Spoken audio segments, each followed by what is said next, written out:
Bismillahirrahmanirrahim. Assalamualaikum warahmatullahi wabarakatuh. Perkenalkan, nama saya Fitria Dinda, NIM A210180042. Kali ini saya akan membahas materi tentang peran pelaku ekonomi dalam kegiatan ekonomi. Sebelum kita masuk ke materi inti, apa sih kompetensi dasar yang harus kita tempuh? Ini kita menganalisis peran pelaku ekonomi dalam kegiatan ekonomi. 4.3 menyajikan hasil analisis peran pelaku ekonomi. Tujuan pembelajaran: menjelaskan produksi sebagai kegiatan ekonomi, menjelaskan distribusi sebagai kegiatan ekonomi, menjelaskan konsumsi sebagai kegiatan ekonomi, menjelaskan peran pelaku ekonomi, menganalisis model diagram interaksi antar pelaku ekonomi atau circular flow diagram. Pengertian kegiatan ekonomi. Apa sih yang dimaksud dengan kegiatan ekonomi? Kegiatan ekonomi adalah segala aktivitas yang dilakukan manusia untuk memenuhi kebutuhan hidupnya. Kegiatan ekonomi terdiri dari kegiatan produksi, distribusi, dan konsumsi.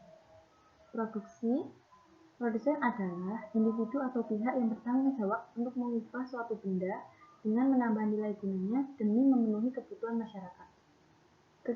Distribusi, kegiatan menyalurkan barang hasil produksi ini disebut kegiatan distribusi.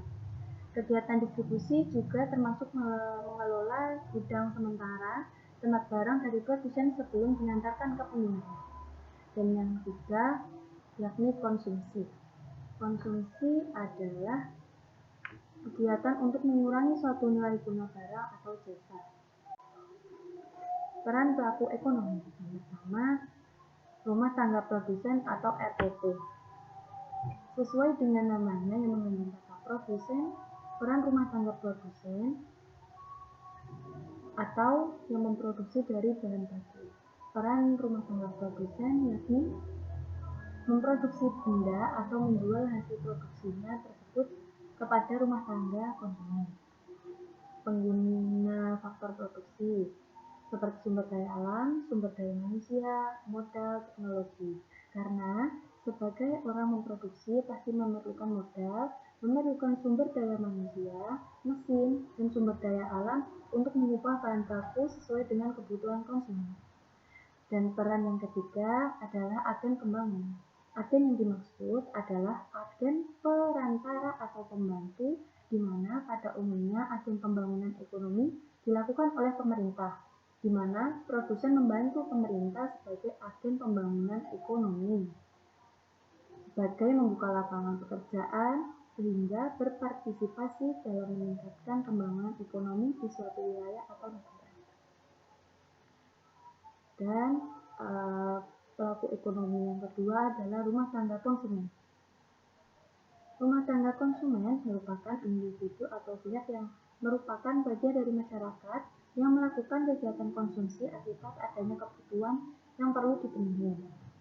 Peran rumah tangga konsumen ada dua, yakni yang pertama, bertindak sebagai masyarakat umum yang membeli barang atau jasa, benda dalam ilmu ekonomi yang dihasilkan oleh rumah tangga produsen. Dan yang kedua, memasok faktor produksi, yaitu dengan menyediakan faktor produksi sebagai sumber daya alam, sumber daya manusia, modal, dan teknologi. Contohnya, kita bekerja sebagai buruh, maka kita yang tadinya masyarakat umum menjadi pemasok faktor produksi di tempat kita bekerja. Pelaku yang ketiga yakni rumah tangga pemerintah atau rumah tangga negara. Rumah tangga pemerintah merupakan pelaku ekonomi yang menghasilkan barang dan jasa untuk memenuhi kebutuhan masyarakat. Peran rumah tangga pemerintah adalah yakni regulator atau mengatur. Tugasnya adalah menjamin proses kegiatan ekonomi agar berjalan dengan baik atau lancar. Kedua, sebagai konsumen, misalnya pemerintah menyediakan fasilitas umum, maka pemerintah pasti akan mengkonsumsi barang atau jasa untuk membangun fasilitas umum tersebut. Ketiga, sebagai produsen. Kalau di Indonesia biasanya kita sebut BUMN atau Badan Usaha Milik Negara. Contohnya Pertamina memproduksi minyak menjadi bahan bakar. Dan yang terakhir, peran rumah tangga pemerintah yakni agen pembangunan. Sudah menjadi kewajiban negara untuk membangun perekonomian negaranya. Dan pelaku ekonomi yang terakhir adalah masyarakat luar negeri. Ada 4, yakni sebagai mitra perdagangan, yaitu ekspor, impor, sebagai pasar tenaga kerja. Kalian punya kerabat atau keluarga yang tinggal di luar negeri. Nah, itulah salah satu contohnya. Tidak hanya kita yang mengirimkan tenaga kerja untuk bekerja di luar negeri, namun juga tenaga kerja asing yang bekerja di Indonesia sebagai investor atau penanam modal. Ketika negara kekurangan dana atau membutuhkan dana besar, suatu negara dapat mengundang investor asing untuk menanamkan modalnya bagi perusahaan Indonesia. Yang keempat, sebagai sumber pemberi pinjaman dan bantuan.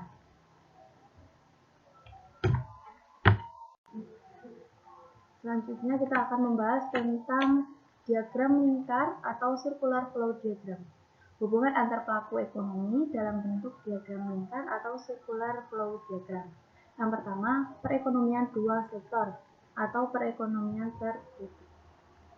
Perekonomian dual sektor adalah hubungan antar dua pelaku ekonomi, yaitu rumah tangga konsumen dengan rumah tangga produsen. Sesuai dengan gambar tersebut, aliran satu atau pasar faktor di mana rumah tangga produsen sebagai produsen memberikan barang atau jasa kepada rumah tangga konsumen. Dan sebagai timbal balik, RTK sebagai konsumen ada harga yang harus dibayar kepada RTP. Untuk aliran 2 atau pasar produk, RTK sebagai pemasok faktor produksi kepada RTP memberikan faktor produksi seperti tenaga kerja, modal, dan lain-lain. Sebagai pengguna faktor produksi, maka RTP harus memberikan gaji, pendapatan, bunga, keuntungan, dan lain-lain kepada RTK.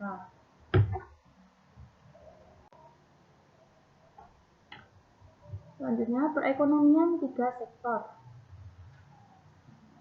Sesuai dengan namanya, perekonomian 3 sektor berarti diagram ini merupakan hubungan antara 3 sektor, yakni RTK, rumah tangga konsumen, RTP, rumah tangga produsen, dan pemerintah. Bisa kita lihat dari gambar, hubungan antara RTK dan RTP pada dasarnya sama dengan perekonomian 2 sektor. Yang membedakan adalah hubungan RTK dengan pemerintah dan juga RTP dengan pemerintah atau RTN.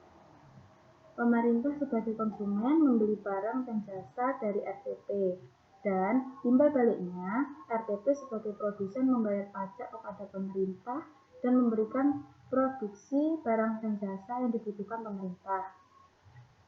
Pemerintah sebagai produsen memberikan retribusi barang dan jasa, gaji, bunga, dan juga berbagai subsidi kepada rumah tangga konsumen. Dan sebagai gantinya, RTK membayarkan kepada pemerintah berupa pajak dan juga pemasok faktor produksi kepada pemerintah. Yang terakhir adalah perekonomian 4 sektor atau perekonomian terbuka. Perekonomian 4 sektor terdiri dari RTK, RTP, RTN atau pemerintah, dan masyarakat luar negeri. Meskipun di gambar terlihat cukup rumit, namun kalau kita pahami konsepnya diagram, kita langsung paham. Karena hubungan baik antar RTP RTK, RTK RTN, RTP dengan RTN pada dasarnya sama, yang membedakan adalah hubungan antara RTP dengan masyarakat luar negeri dan hubungan antara RTK dengan masyarakat luar negeri, di mana RTP sebagai produsen untuk masyarakat luar negeri, yaitu melakukan ekspor, dan masyarakat luar negeri sebagai produsen untuk RTK atau masyarakat negara kita, yaitu melakukan impor. Ya, sekian penjelasan dari saya, kurang lebihnya mohon maaf. Wassalamualaikum warahmatullahi wabarakatuh.